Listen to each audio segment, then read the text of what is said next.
O Senhor esteja convosco. Ele está no meio de nós. Proclamação do Evangelho de Jesus Cristo, segundo Marcos. Glória a vós, Senhor. Naquele dia, ao cair da tarde, Jesus disse a seus discípulos: Vamos para a outra margem. Eles despediram a multidão e levaram Jesus consigo, assim como estava na barca. Havia ainda outras barcas com ele. Começou a soprar uma ventania muito forte, e as ondas se lançavam dentro da barca, de modo que a barca já começava a se encher. Jesus estava na parte de trás, dormindo sobre um travesseiro. Os discípulos o acordaram e disseram: Mestre, estamos perecendo, e tu não lhe importa? Ele se levantou e ordenou ao vento e ao mar: Silêncio, cala-te. O vento cessou e houve uma grande calmaria. Então Jesus perguntou aos discípulos: Por que sois tão medrosos? Ainda não tendes fé?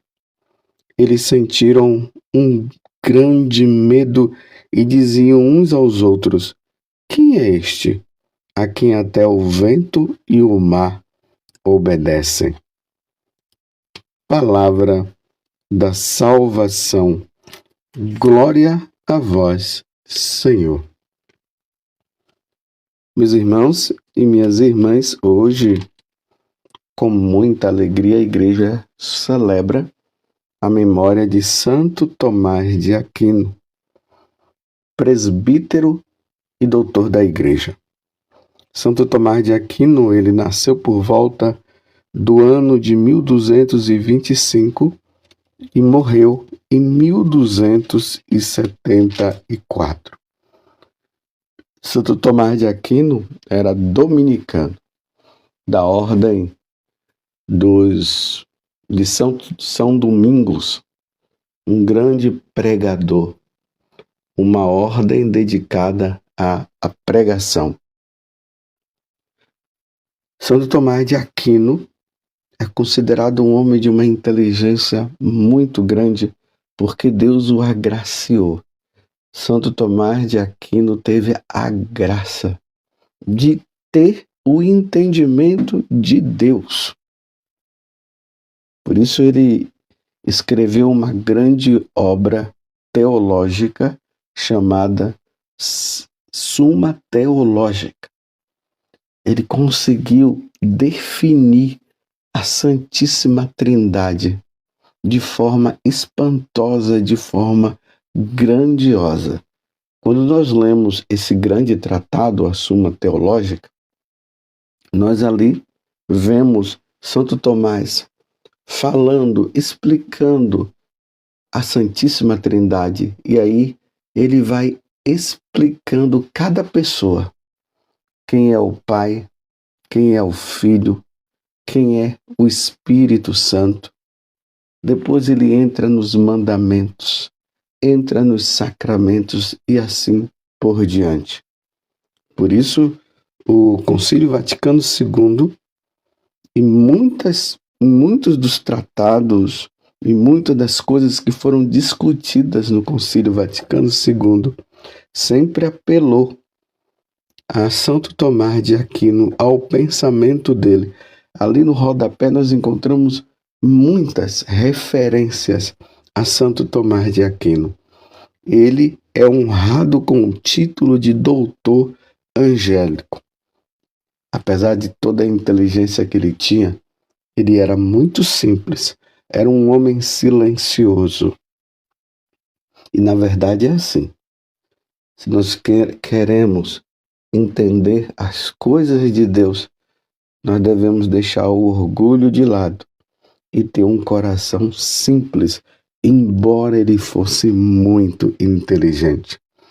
Ele fazia-se amar por todos, mais do que qualquer outro. Entendeu o estudo e a ciência como instrumento de santificação. nas escolas de filosofia e teologia, Santo Tomás de Aquino, ele é a base para o entendimento filosófico e teológico, junto também com Santo Agostinho.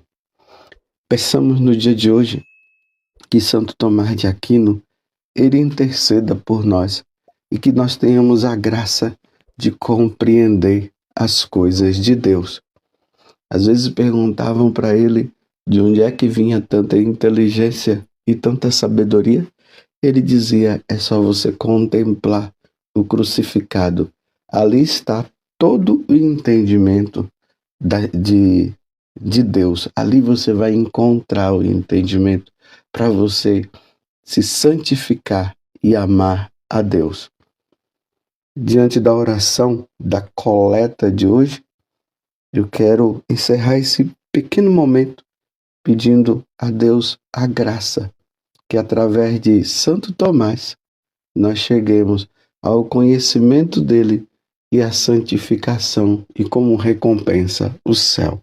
A oração da coleta de hoje diz assim: ó Deus, que tornaste Santo Tomás de Aquino um modelo admirável pela procura da santidade e amor à ciência sagrada.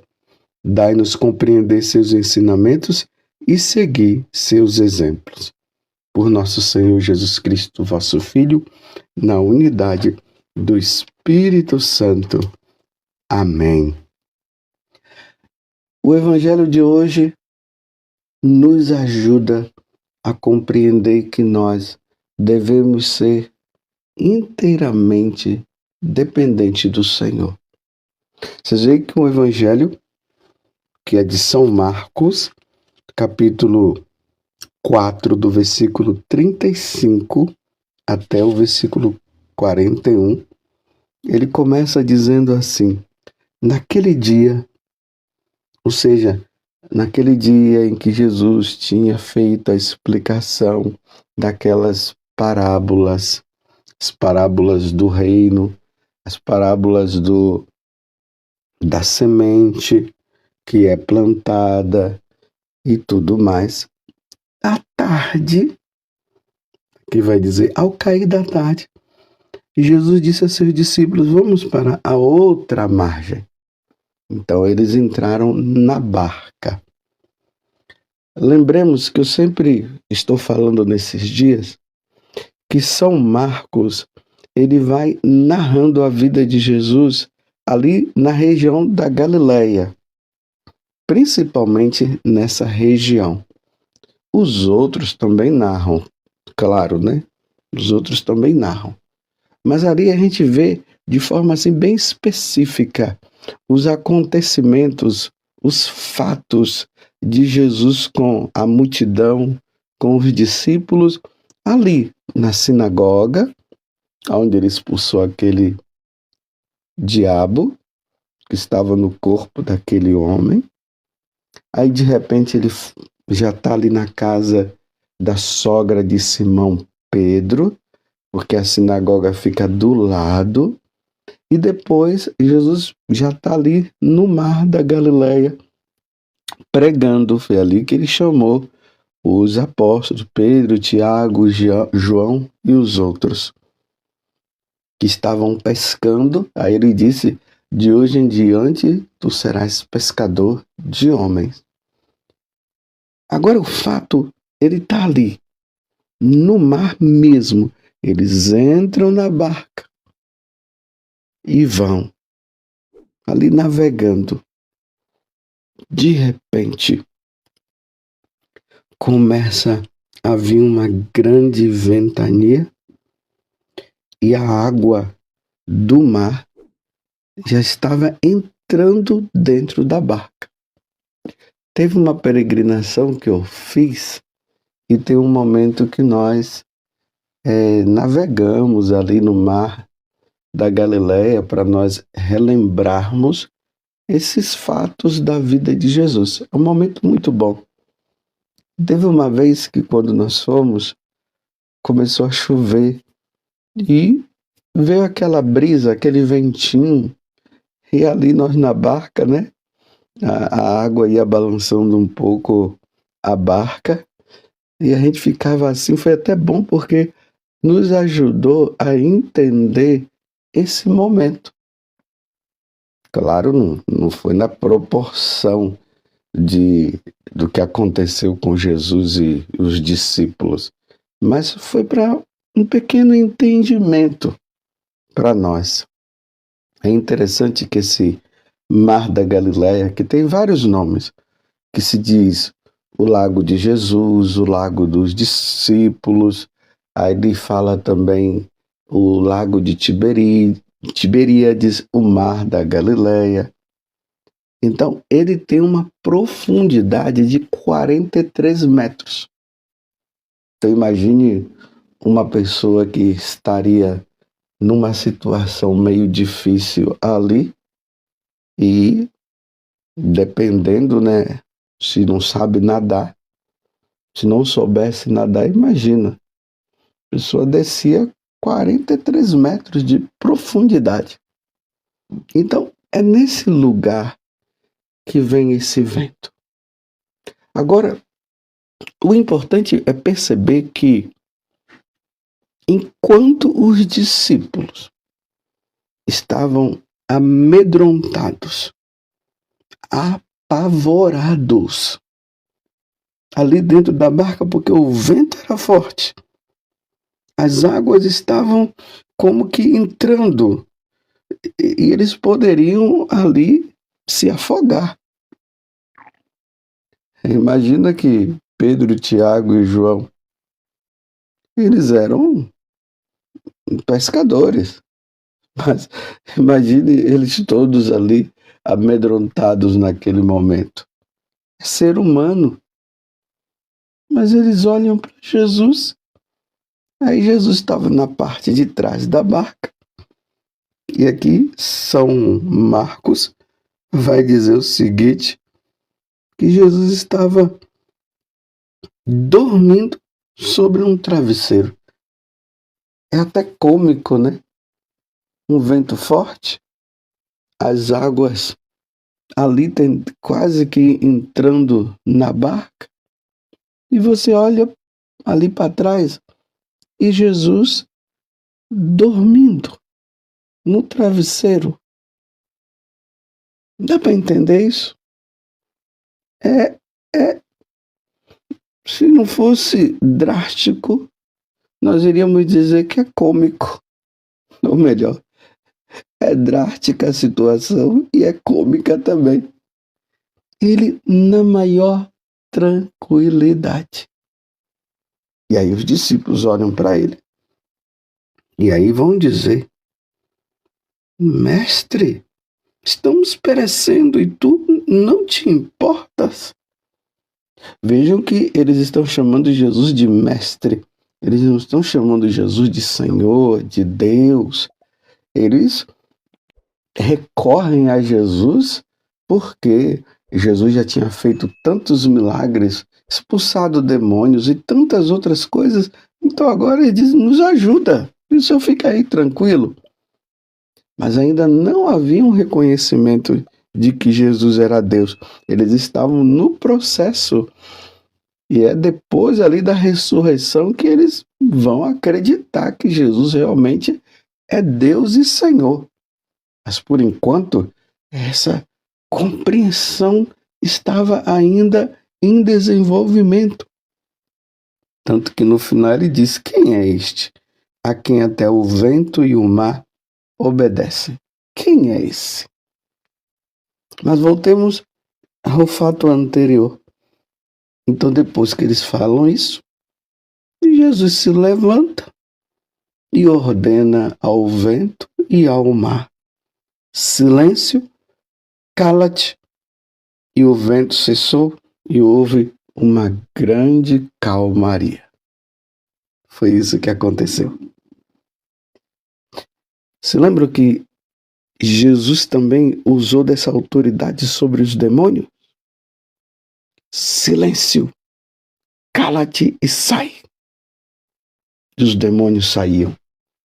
Agora, Jesus vai vai em direção à natureza. Ele muda a situação da natureza naquele momento. Quem é que consegue chegar assim e dizer: vento, pare, ou mar, pare? Quem consegue? Ninguém. Aqui é uma prova da divindade de nosso Senhor Jesus Cristo. Porque tudo foi criado por Ele e para Ele. O que é visível e invisível. Isso nós professamos na nossa fé. Que é o Criador de todas as coisas, das coisas visíveis e invisíveis. As visíveis são o que nós vemos aqui ao nosso redor. As invisíveis, os anjos que adoram diante da presença de Deus. Ele é o Criador, Ele é o Senhor, a segunda pessoa da Santíssima Trindade. É Deus. Ele manda em tudo. Por isso a calmaria dele. Por isso que ele estava tranquilo. Aí Jesus agora chama a atenção. Por que sois tão medrosos? Ainda não tendes fé? De onde vem todo o medo? De onde vem tanto questionamento? De onde vem tanto sofrimento assim? Eu sou o Senhor, eu sou Deus. Meus irmãos, no dia do nosso batismo, Deus nos deu de presente essas 3 virtudes, que se chama virtudes teologais, porque elas estão relacionadas, direcionadas a Deus. Fé, esperança e a caridade. A fé nos ajuda a entender, compreender que Deus existe, embora nós não o vejamos, embora nós não o toquemos, embora nós não o sintamos. Deus existe. E a esperança que nos faz acreditar na existência desse Deus que está lá no céu, que está ao nosso redor também, mas que Ele habita no céu e que um dia nós estaremos lá. E aí a esperança nos dá força para nós vivermos bem as dificuldades que estão aqui nesse mundo. E a esperança, mas tudo isso vai passar. Lá na carta aos Romanos, no capítulo 8, São Paulo, ele se expressa justamente dessa forma, que os sofrimentos da vida presente não têm comparação nenhuma com a alegria e a felicidade que nós teremos no céu. É baseando-se nisso que os mártires, eles iam e professavam a fé em nosso Senhor, sabendo que em poucos minutos eles estariam no céu junto com Deus. Então eles superavam aqueles sofrimentos e aquelas dificuldades que eles passavam no momento.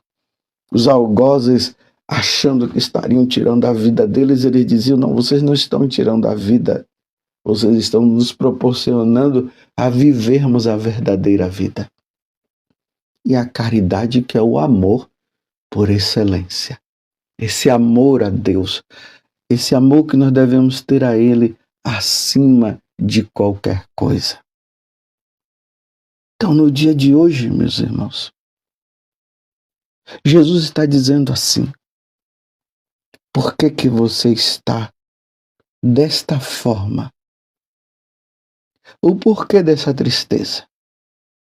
O porquê dessa falta de fé? Você pensa que eu estou de braços cruzados? Vocês pensam que eu estou dormindo? Deus não dorme. Deus não dorme, não. Porque o vigia de Israel não dorme, vai dizer o Salmo. Apesar das dificuldades que nós vivemos, nós não estamos sozinhos. Deus está conosco. Ah, você poderia dizer assim, mas Padre José Augusto, então por que Deus não resolve esse problema? É um mistério. Até isso é uma prova que Deus está dando para ver se você o ama de verdade, para ver se você o crê nele de verdade. Por isso que ele diz, aquele que perseverar até o fim será salvo. Vocês pensam que Deus está alheio a essa situação que nós estamos vivendo no Brasil hoje? E no mundo, não somente no Brasil, e no mundo, você pensa que Deus não está vendo? Ou você poderia aproveitar disso, como os ateus dizem, né? Se Deus existe, por que ele deixa nós passarmos por essa situação? Deus nos deixa passar por muitas situações para nós provarmos o nosso amor a Ele. É muito fácil dizer que nós amamos a Deus quando está tudo bem, quando todas as dificuldades são superadas. Mas acreditar em Deus na hora do sofrimento, na hora da prova, só quem tem fé. Então ele faz esse questionamento. Por que sois tão medrosos? Ainda não tendes fé? Por causa desse medo, o porquê disso, nós cremos, o Senhor existe, Ele está no meio de nós sim. Ele padeceu sob Pôncio Pilatos, mas ao terceiro dia ele ressuscitou e foi ao céu, subiu aos céus e continua conosco. É preciso superar, é preciso se agarrar. Deus não está dormindo. E diante de qualquer situação que você está passando, é hora de perseverar, é hora de rezar. Quantas pessoas que na hora da dificuldade começam a arrefecer na oração, já não vai mais na missa, já deixa de rezar o texto, fica com aquele vitimismo diante de Deus e fica dizendo Deus não existe, Deus não me ama. Deus não ama você como? Olhe para a cruz e ali está a prova do quanto Deus te ama. Agora é preciso perseverar e aguardar em Deus, porque os apóstolos viam que ele estava dormindo, só que ele não estava. Ele não estava dormindo, porque o guarda de Israel, ele não dorme. O vigia de Israel, o vigia de todos os povos, de todos nós.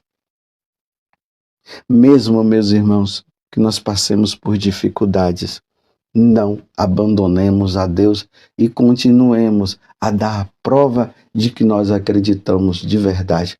Agora mesmo me veio à mente o livro do profeta Abacuque. Depois vocês procurem profeta Abacuque. É um livro pequeno, se não me engano, três ou quatro capítulos e curtos. E o que foi que estava acontecendo ali com Abacuque? Os caldeus estavam entrando ali em Jerusalém, em Israel, matando todo mundo, levando crianças lá para Babilônia. E aí Abacuque dizia, até quando, Senhor, nós vamos passar por isso? Até quando? E ele dizia, eu vou me colocar como um vigia agora. E vou ficar esperando do Senhor uma resposta. Até que Deus fala com ele, Abacuque, tudo isso que está acontecendo nesse momento é para um desfecho. E esse desfecho já está para se cumprir. Aí ele fala, o justo vive da fé. O justo vive da fé. E aí, diante dessa resposta que Deus dá, aí Abacuque cria um novo ânimo. E aí ele vai dizer assim, mesmo que falte o gado no curral, mesmo que eu plante e nada cresça, eu continuarei acreditando no meu Senhor. Olha, o justo vive da fé. Mesmo na dificuldade, nós vamos continuar crendo. Mesmo que morramos, mas nós vamos continuar crendo. Deus existe, porque nós não fomos criados para este mundo, nós fomos criados para a eternidade. Na primeira leitura hoje,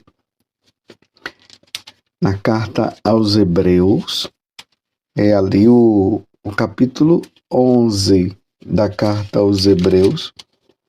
Aqui está do versículo 1 até o 19.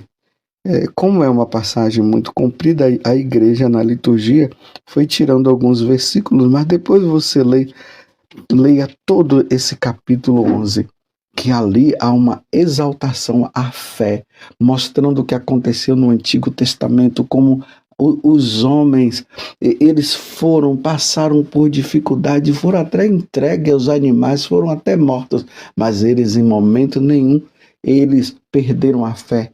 E ali tem uma frase muito bonita que ele diz assim: eram pessoas que não eram dignas deste mundo, porque eles buscavam uma pátria maior, a pátria celeste. Busquemos, meus irmãos, a pátria celeste.